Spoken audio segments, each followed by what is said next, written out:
You're watching Thurber-I TV, Rhode Island's public access channel.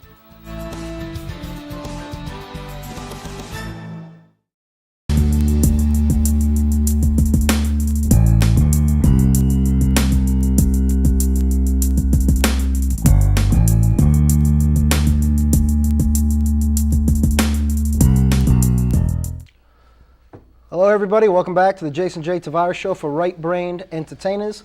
My guest today is Mr. Tim Plouffe. Thanks for coming in, Tim. Hey, thank you for having me. Appreciate it. Yeah, great. Before I get into what my guest does, I'd like to answer two emails that I've recently got. One email was in regards to the last show that I did, which was the Halloween show, where I had on the Hulk t-shirt and the producer hat. A lot of people like the show, but I want to address two emails in particular. One of them asked if I have teeth on the left side of my head. Well, if you're looking at me from TV land, you can see my teeth. But from you looking at me, you're looking at the right side of my head. I'm talking about the left side of my face.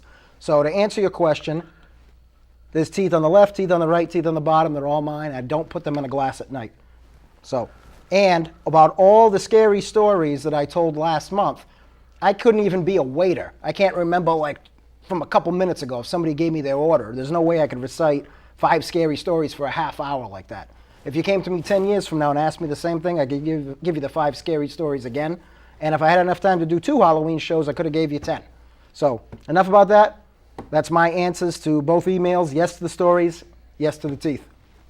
He's good. He's good. He's good, because I couldn't have remembered anything that he just said already. Off the top of my head. So, yeah, nice. Mr. Tim Plouffe has been in plays, which I find very interesting, because I don't know anything about being in plays. And he also had his own band and still has his own band now.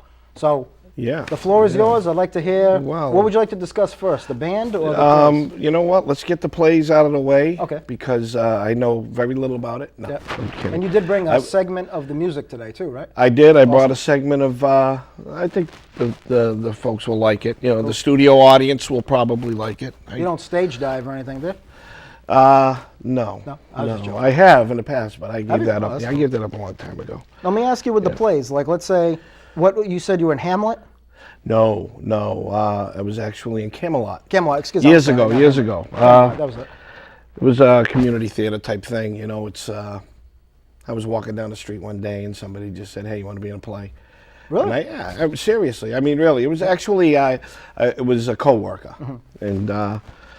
You know, because I don't know, I guess I have a personality or something that she thought, you know, geez, I'm always kind of joking around, goofing off, whatever. And she said, "Hey, why don't you come to community theater?" Yeah.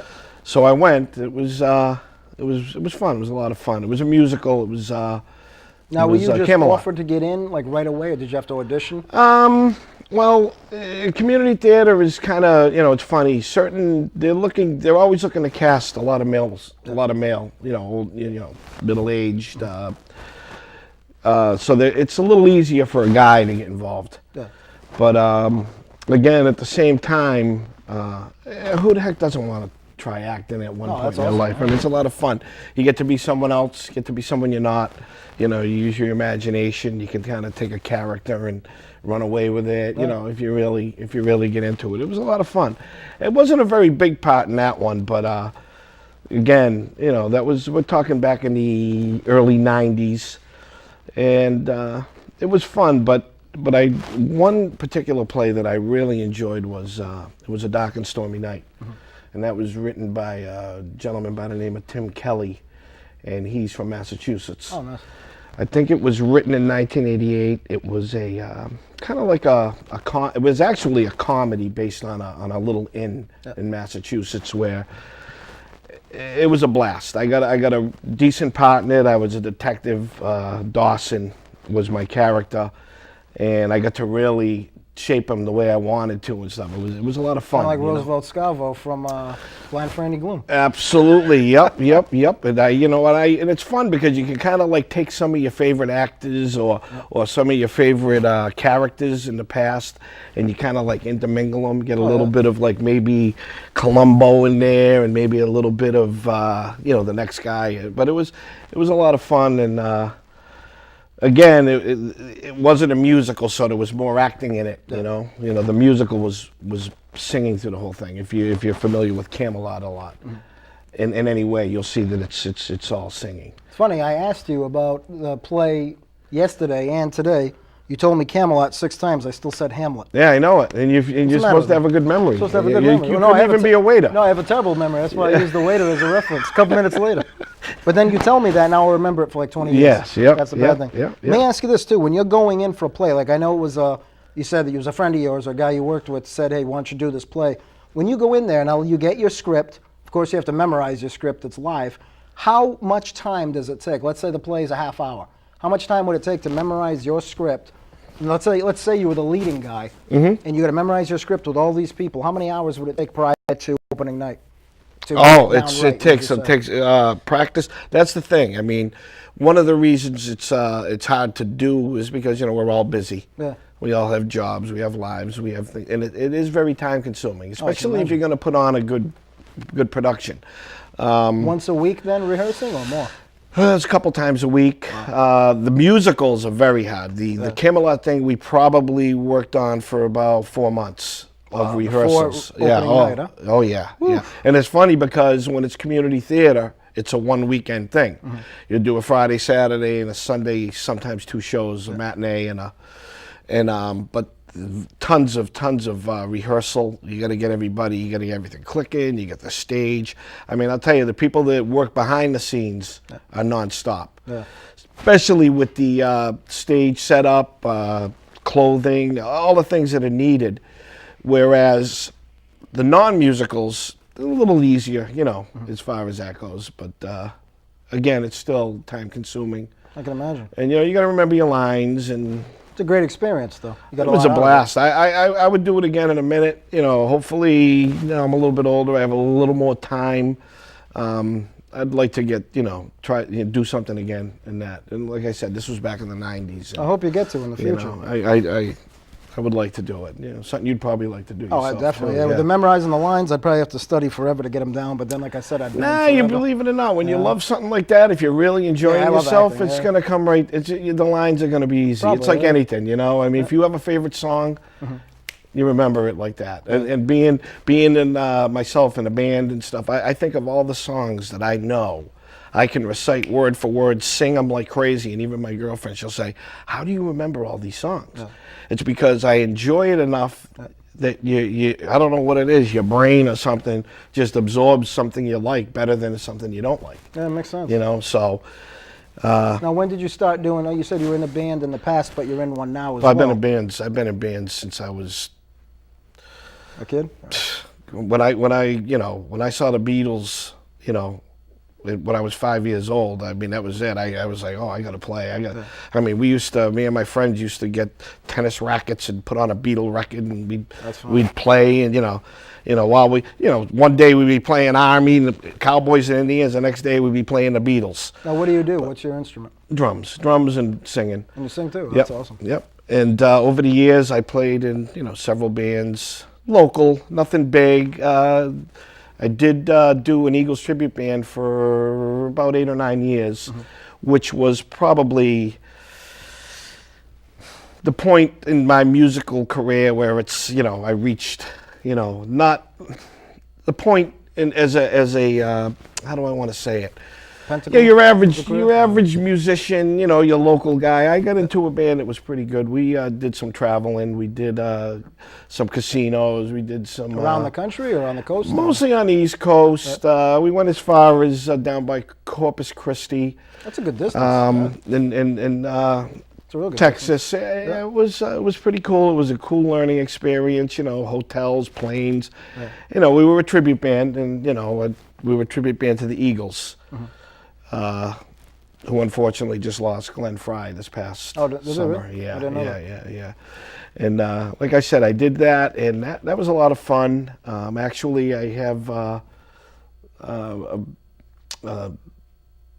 video. Is that the video you brought show? Today? I brought a video that. Can you guys set up that video? We're gonna get that video going here right now. Yeah, what this one was a big outdoor concert.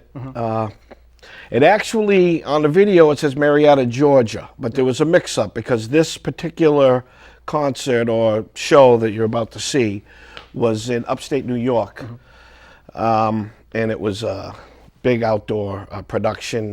Did you stage dive? Is this the one you said you stage dived at? What's that? Is this the one you stage dived at that you said earlier?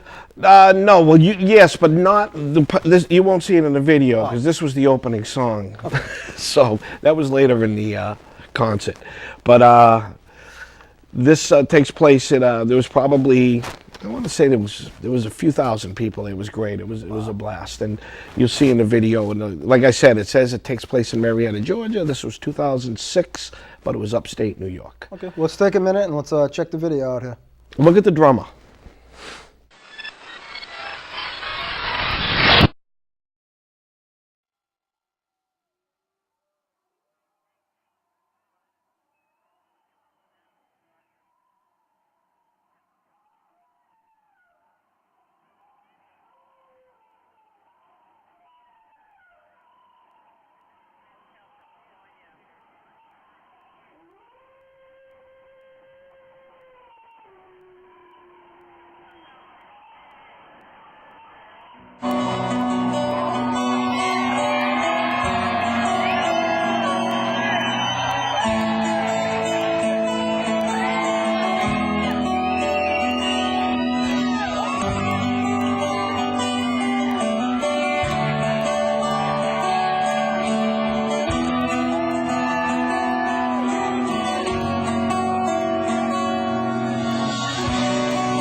Okay.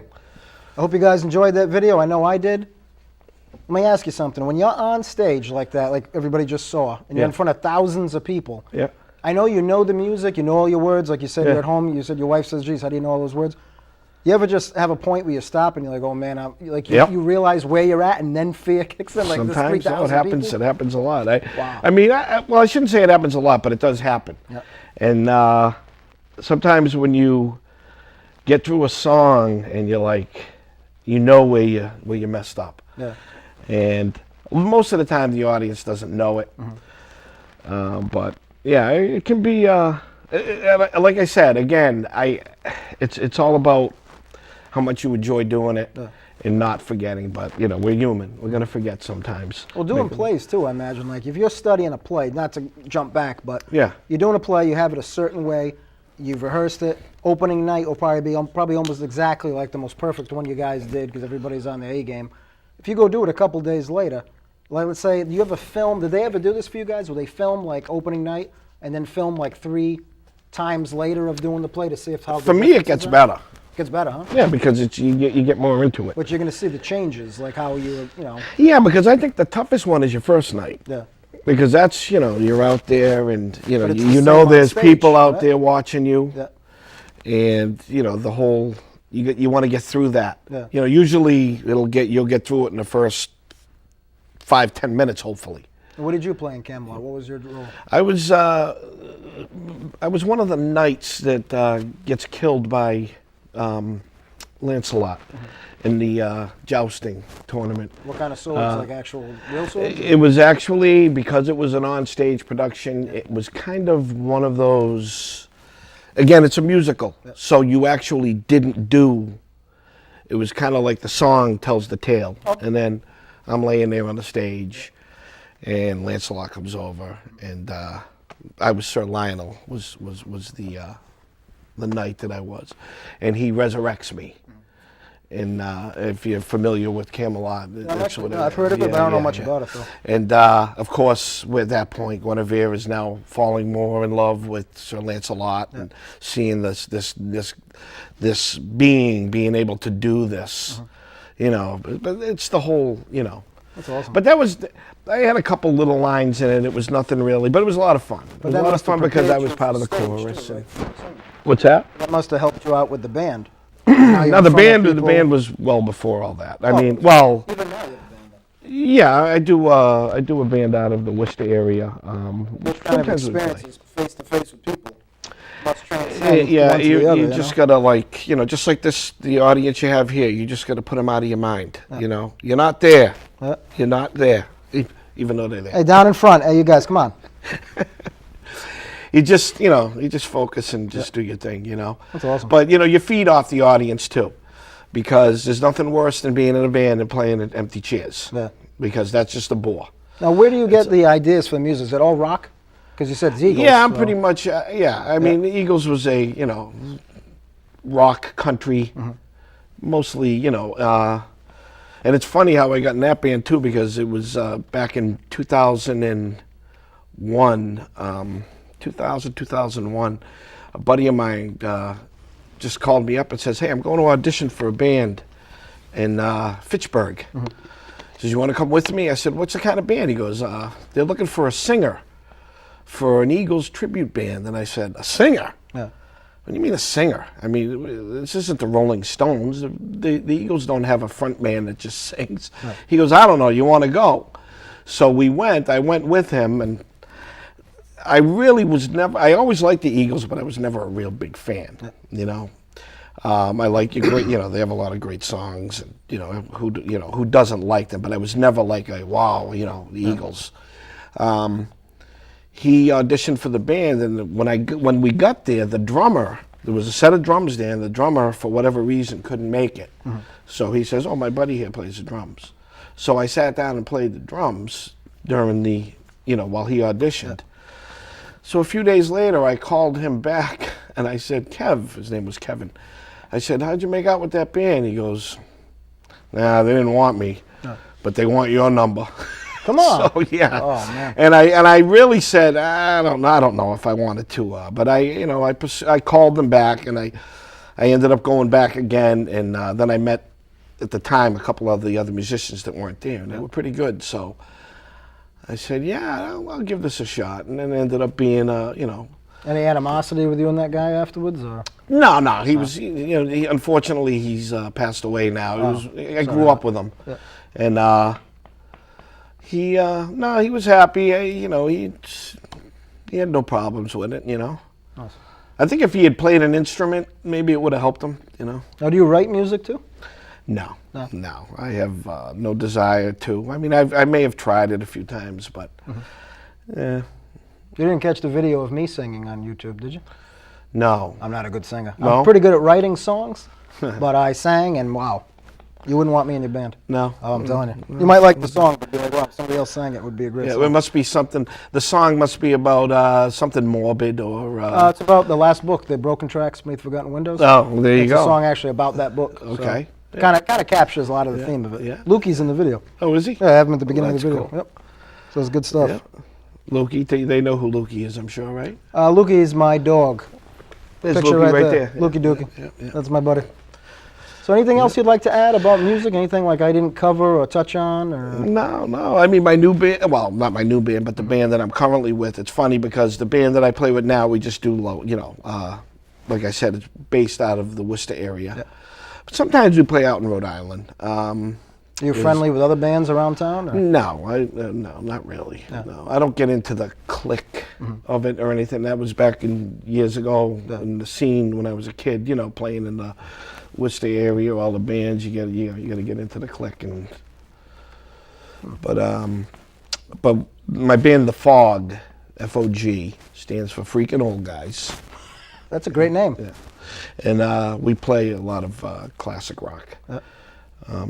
But any stuff you guys wrote as well? We had a couple songs over the years that we did a few here and there, but you know, it's, you know, most seems, you know, for what we do. I mean, I don't know about yourself. You go to a club or anything, unless you're, you know, again, it's the kid scene. Unless you want to go out, you want to hear stuff, you know. Yeah. You know, you're gonna again, like the reference to the empty chairs. If you're playing all originals, unless you have a great following, those chairs are going to stay empty. Until you get people following. People click to a song they can familiarize with and sing with and dance with, and that's what it's pretty much about, you know. As long as you guys are having a good time, it's what you like. It's all about the fun, the love of the music. You know, it's just a way to enjoy living, you know. That's awesome. Banging on the drums, you know, having a good time. That's great. Yeah. Well, anything I missed, or anything like you'd like to add about the band, about the plays you've done in the past, or where you guys are going in the future? Or? No, again, we're just a local club band having fun, you know, and that's, you know, we're all grandfathers now, for crying out loud, you know, as far as you know, any future, you know, it's all about the fun. It's all about. I'd like to use Tim as an example. My guest today, he is a regular guy. You're a regular guy, right? Regular ordinary guy. Been in plays, plays the drums, sings. He's been in bands most of his life, and now he just said he's a grandfather, right?